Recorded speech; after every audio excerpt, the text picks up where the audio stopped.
अस्सलाम वालेकुम। क्या हाल है आप लोगों के? ठीक ठाक हैं आप लोग? अच्छा, पाकिस्तान में जो पहला कोरोना का पेशेंट रिपोर्ट हुआ था वो हुआ था फ़ेब के महीने में। उनका ताल्लुक़ था कराची सिंध से, तो इसलिए मैं सिंध की बात करूँगा क्योंकि लॉकडाउन पे जितना इशू सिंध में उठा है, लॉकडाउन की सियासत पे और करोना की सियासत पे, डॉक्टर, आवाम, ताजिर, मतलब जो ज़्यादातर हाईलाइट चीज़ें हुई हैं वो सिंध की हुई हैं, इसलिए मैं सिंध पे बात करूँगा।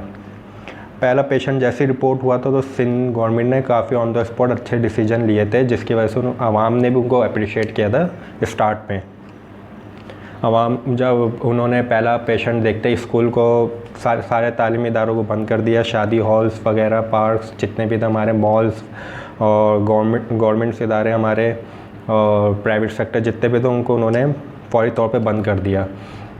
तो ये देखते हुए आवाम ने भी अच्छा पॉजिटिव लिया इसको, क्योंकि हमने देखा था चाइना ने भी काफ़ी लेट कर दिया था इस चीज़ को लॉकडाउन करने में, और ईरान और इटली की हमारे पास मिसालें हैं कि उन्होंने काफ़ी सीरियस नहीं लिया था इस चीज़ को। तो सिंध गवर्नमेंट ने ये ऑन द स्पॉट जो डिसीजन लिए थे तो ये काफ़ी उस वक्त अच्छे, सबको अच्छे लगे, तो उनकी तारीफ़ें भी काफ़ी हुई थी।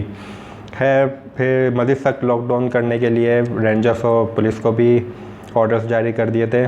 अब सवाल ये था कि इतना सख्त लॉकडाउन हो जाएगा तो हमारे मुन्ने का दूध, पैम्पर, उसके दादी की दवा ये कहाँ से आएंगी।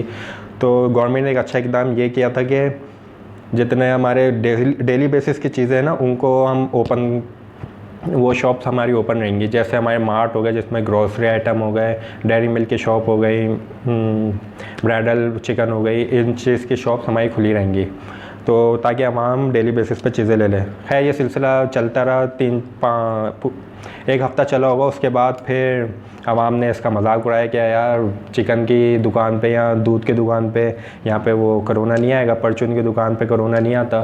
इस चीज़ पर मजाक भी बनाया गया, काफ़ी पोस्ट बने और फेसबुक पे भी इसको काफ़ी देखा गया। खैर इतना सख्त लॉकडाउन हुआ था जहाँ पुलिस रेंजर्स भी आई हुई थी और काफ़ी हर जगह नफरी लगी हुई थी, उसके बावजूद हमारी आवाम घर नहीं बैठी। उस लॉकडाउन में अगर वो घर बैठ जाते, उस लॉकडाउन में जो पहला सेशन था हमारा 14-15 दिन का, उसमें अगर बैठ जाते तो मेरा नहीं ख्याल कि ये लॉकडाउन इतना लंबा एक्सटेंड होता।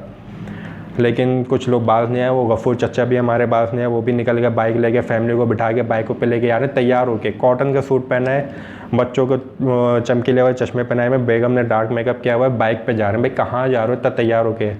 भाई एक बंदा मजबूर है, वो समझ, उसको आप उसकी कंडीशन देख के ही पता चला लोगे कि ये आटा लेने निकला है या कोई एमरजेंसी में कहीं जा रहे हैं या हॉस्पिटल जा रहे हैं। अब वो इतना तैयार शैयार होकर कहाँ जा रहे हैं, जहाँ दुकानें बंद हैं, सब कुछ बंद है, वो इतना तैयार होकर कहाँ जा रहे हो? तो तनकीद तो आप पे होनी है। अब अगला दिन तो पार्क खुला नहीं था कि आप वहाँ जाओगे बच्चों को झूला झुला लोगे। खैर अगर सिंध गवर्नमेंट इस पर सियासत कर भी रही है, लॉकडाउन पर अगर वो सियासत कर रही है सिंध गवर्नमेंट, तो आप उनको एक रीज़न दे रहे हो कि आप घर नहीं बैठे। वो सिंध गवर्नमेंट के पास एक रीज़न है, भाई आवाम घर नहीं बैठी थी, हमने तो पहले 15 दिन का लॉकडाउन लगाया था, आवाम घर बैठ जाती, एहतियात कर लेते, इतने पेशेंट नहीं होते, आज लॉकडाउन नॉर्मल होता है सब कुछ। लेकिन अब हमने एक रीज़न दे दिया उनको ना घर बैठ के। तो इसमें आपकी काफ़ी गलती है कि अगर आप शुरू में घर बैठ जाते, लेकिन वो गफूर चाचा नहीं बैठे, उनको घूमने का शौक़ था। ये एक की बात नहीं हो रही है, ये मैं सबको गफूर चाचा कह रहा हूँ समझाने के लिए आपको, ताकि अब इनकी वजह से, कुछ सिंध गवर्नमेंट की वजह से और कुछ इन गफूर चाचा टाइप लोगों की वजह से उनका कितना नुकसान हुआ होगा सोचें, जो जिनकी शादियाँ होने वाली थी। अब इतनी मुश्किल से तो रिश्ते मिलते हैं। वो एक लड़का है, वो फ़ोन करके बोल रहा है यार इतनी मुश्किल से रिश्ता ढूंढा था अम्मी ने और बच्ची की पसंद आ गई थी। वो बच्ची भी नहीं रहा, मैं तो पूरा ख्वाब देख लिया था यार, बच्चों के नाम भी सोच लिया था, वो बस सिंध गवर्नमेंट की नज़र, लॉकडाउन की नज़र। अब ये इन चीज़ों, अब इनका भी दिल दुखता है, इन लोग की भी बद्दुआएं लगती हैं। तो आप लोग को अब सोचना चाहिए अभी भी। अब जैसे ईद करीब आई थी और हमारे रमज़ान के भी कुछ दिन रह गए थे ख़त्म होने में, तो अब आवाम को तो शॉपिंग का शौक़ और उनको तो शॉपिंग करनी है, चाहे कोई देखे ना देखे, चाहे ईद पे बनियान शलवार पहन के घर पे पूरी गुजारनी है, लेकिन शॉपिंग लाजमी करनी होती है हमने तो। और ताजिरों के लिए तो ये आखिरी दिन, जो आखिरी हमारा अशरा होता है, ये तो होता ही बोनस राउंड है। तो वो तो नहीं रुक सकते थे। अब उनको हर चीज़ पे सियासत नज़र आने लगी। हुकूमत की तो हम पहले नहीं मान रहे थे, कुछ डॉक्टर के प्रेस कॉन्फ्रेंस जो करते थे उनकी वजह से हम थोड़ी एहतियात कर लेते थे, सैनिटाइज़र कर लेते थे, मास्क पहन लेते थे डॉक्टर्स की वजह से। लेकिन जब ईद करीब आने लगी तो और हमने डॉक्टर्स के लिए झंडे भी लहराए थे रोडों पे और वहाँ अपनी छतों पे भी वाइट झंडे।